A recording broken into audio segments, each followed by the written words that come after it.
Years ago, I watched a movie that completely pulled me in. Took me straight to the golden sands of ancient Egypt. It had action, adventure, and just the right amount of supernatural chaos. The Mummy, 1999. Brendan Fraser? Absolute legend. He owned the role of Rick O'Connell. Charming, fearless, and just the right amount of reckless. And Rachel Weisz? She was unforgettable. As Evelyn Carnahan, she went from a witty, book-smart librarian to a full-on adventurer, proving you could fight mummies and still keep it classy. But let's be real. The Mummy wasn't just a movie. It was an experience, the kind you rewatch 100 times and still get excited over. The action, the humor, the unforgettable characters, it all just worked. But have you ever wondered what happened to the cast? Where are they now? What have they been up to since running from plagues and dodging ancient curses? Well, today, we're rolling back the clock to find out. Let's check in on the Mummy cast, then and now. Brendan Fraser as Rick O'Connell. First up, we have to talk about Brendan Fraser, because let's be honest, the Mummy wouldn't be the same without him. Rick O'Connell wasn't just your typical action hero. He was rugged, hilarious, and totally relatable. He had that old-school movie star energy, but he also brought heart to the role. And something about the way he smirked in the face of danger? Yeah, that was chef's kiss. Back in 1999, Brendan was 30 years old and at the top of his game. He had already starred in George of the Jungle, Encino Man, and a bunch of other fan favorites. He had it all. Comedic timing, action chops, and that everyman charm that made you root for him. The Mummy turned him into a full-fledged superstar, and for good reason. But behind the scenes, things weren't as smooth as they seemed.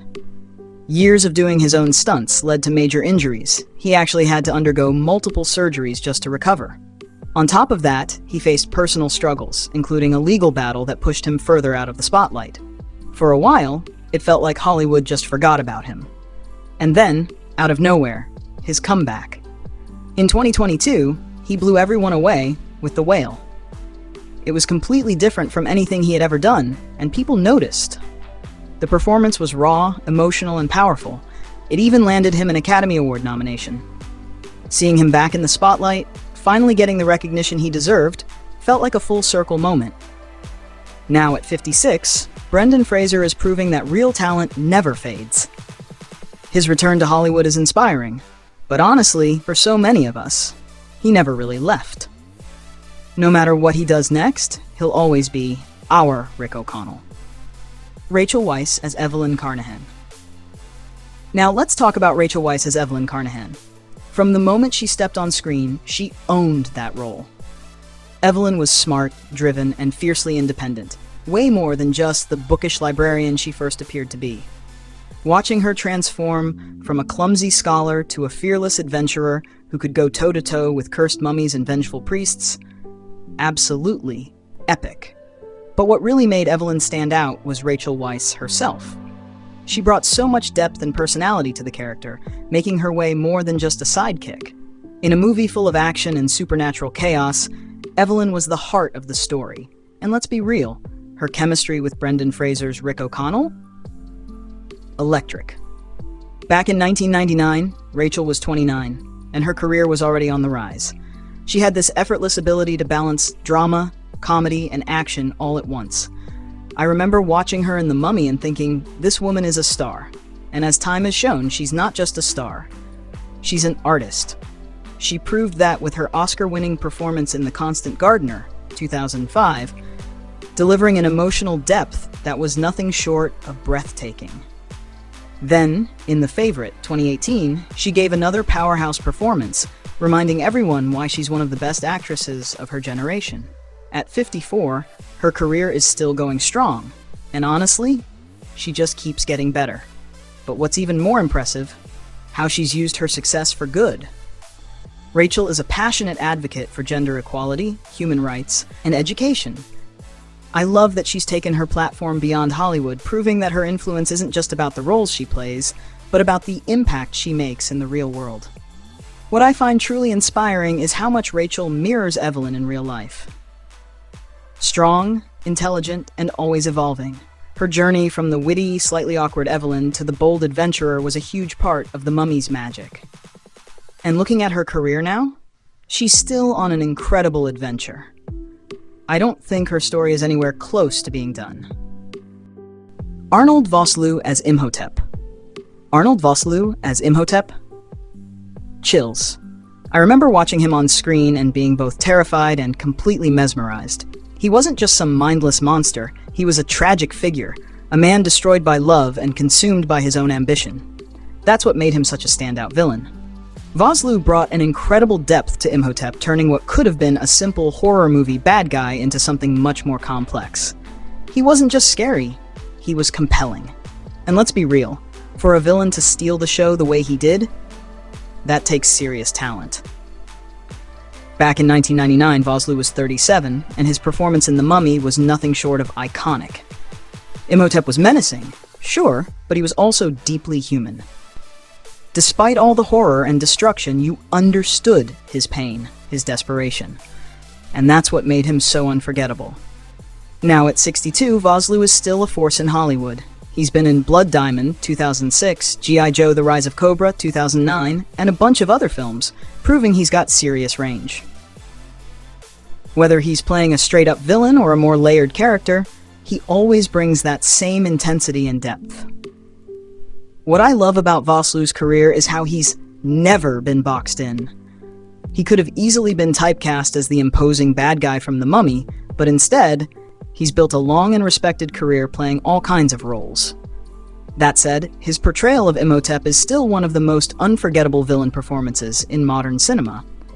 And honestly, I don't think anyone's dethroning him anytime soon.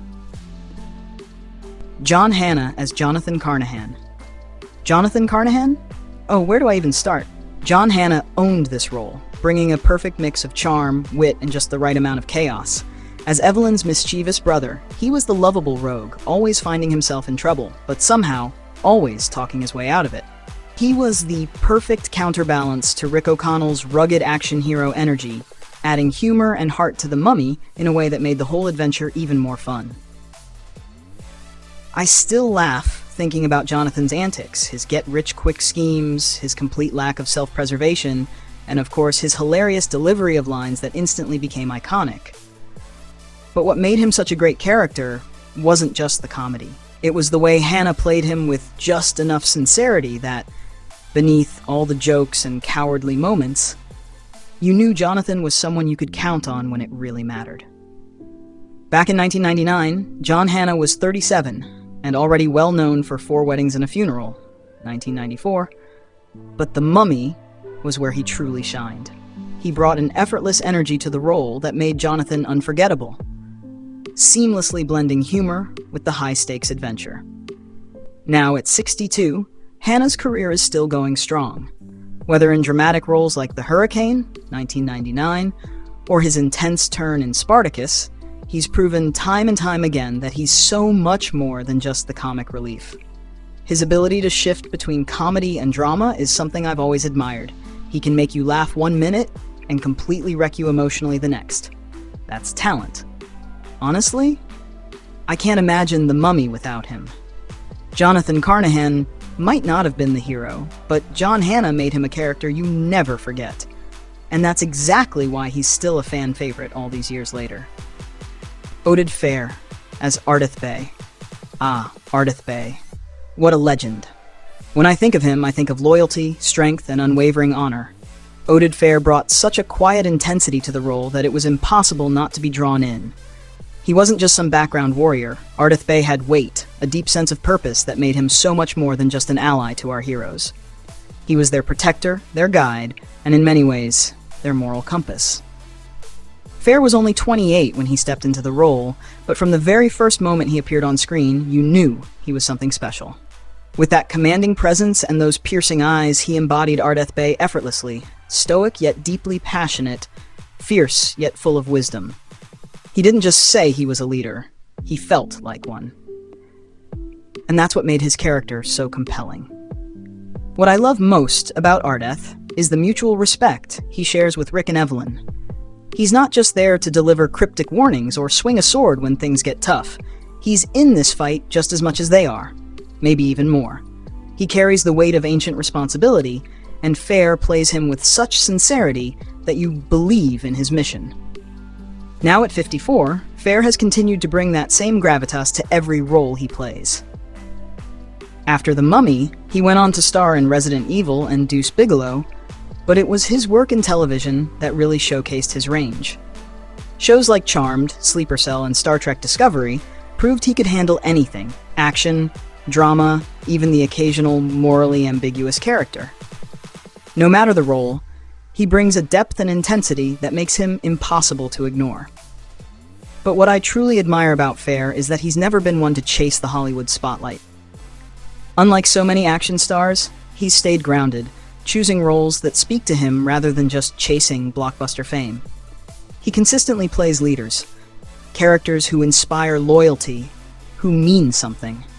And that's exactly why Ardith Bey remains one of the most memorable and beloved characters in the Mummy franchise. Seriously, can you imagine anyone else in that role? I know I can't. Patricia Velasquez as Anck-Su-Namun. Anck-Su-Namun. Mysterious, dangerous, and absolutely captivating. From the moment Patricia Velasquez steps on screen, she owns the role.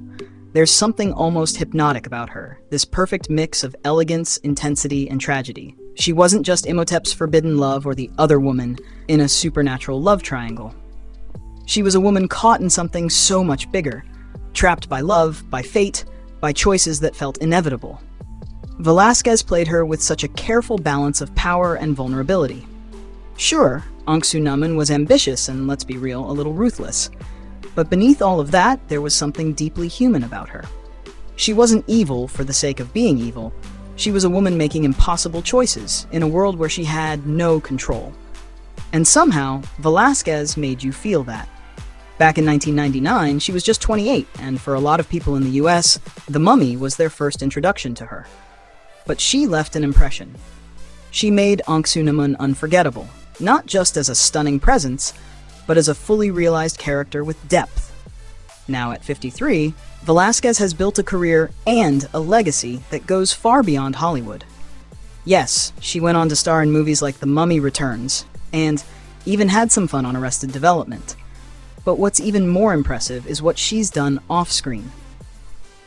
She's become a powerful advocate for indigenous rights, using her platform to fight for the Wayuu people of Venezuela and Colombia. Through her foundation, she's been working to improve education, health, and social justice for indigenous communities. Real, tangible work that changes lives. And that's what I love about her. She could have just ridden the wave of Hollywood success, but she chose to do more.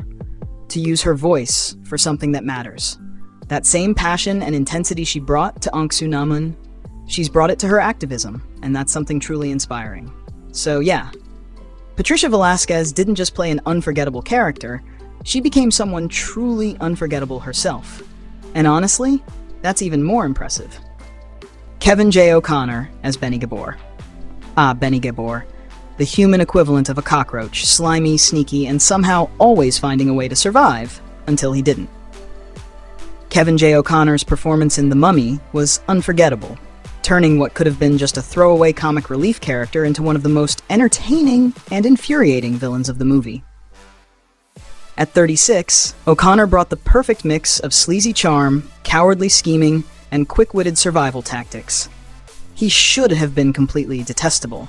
And yet, somehow, you couldn't help but enjoy every second he was on screen. Whether he was switching allegiances at the drop of a hat or bargaining for his life in every language he could think of, Benny was the guy you loved to hate. And let's be real, who else could have made running away that funny? What made O'Connor's performance so great was that he didn't just play Benny as a one-note, sniveling henchman. He gave him personality. Sure, Benny was a weasel, but he was a charismatic weasel. You couldn't help but laugh at his shameless antics, even while rooting for his inevitable downfall. And when that moment finally came, it was both satisfying and weirdly sad, because for all his cowardice, Benny was memorable.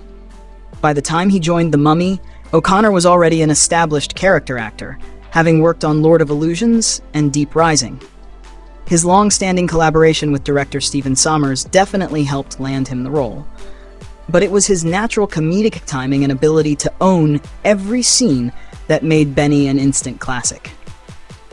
Now at 61, O'Connor is still proving his talent. He's had standout roles in There Will Be Blood, Catch Me If You Can, and a bunch of other critically acclaimed films. What I love about him is that he always leaves an impression, whether he's playing a schemer, a sidekick, or just popping in to steal a scene. And let's be honest, his turn as Benny remains one of the Mummy's most iconic performances. Omid Jalili as Warden Gad Hassan. Now here's a guy we can't forget. Omid Jalili as Warden Gad Hassan. Greedy, shady, and hilariously out for himself, Hassan was the kind of guy you wouldn't trust with your wallet, let alone your life. And yet, thanks to Jalili's performance, he was weirdly likable. Whether he was pocketing bribes, reluctantly tagging along to Hamunaptra, or, unfortunately, meeting his doom via a very unpleasant encounter with flesh-eating scarabs, he made every second of his screen time count. At 33, The Mummy was a huge moment for Jalili, helping him break into Hollywood. It wasn't a massive role, but he made such an impression that it led to bigger opportunities, like Gladiator, 2000, and Spy Game, 2001, where he held his own alongside legends like Russell Crowe and Robert Redford. While he's proven he can do action and drama, his real superpower has always been comedy. Jalili is an absolute force in the world of stand-up, using his sharp wit and unique perspective to bridge cultural divides with humor. His comedy has taken him all over the world, and his ability to make people both laugh and think has made him a household name. But that's not all. He's also crushed it in theater, earning rave reviews for his role as Tevi in Fiddler on the Roof. Now at 58, Jalili is still thriving, bouncing between comedy, film, TV, and theater, like it's no big deal. What I love about him is that no matter how big or small the role, he always makes an impact. Warden Gad Hassan might not have been the biggest character in The Mummy, but thanks to Jalili's energy and timing, he's definitely one of the most memorable. And honestly, that's the mark of a true scene stealer. And that's the cast of The Mummy. Then and now. What's your favorite moment from the film? Drop it in the comments, and don't forget to like and subscribe for more. Thanks for watching.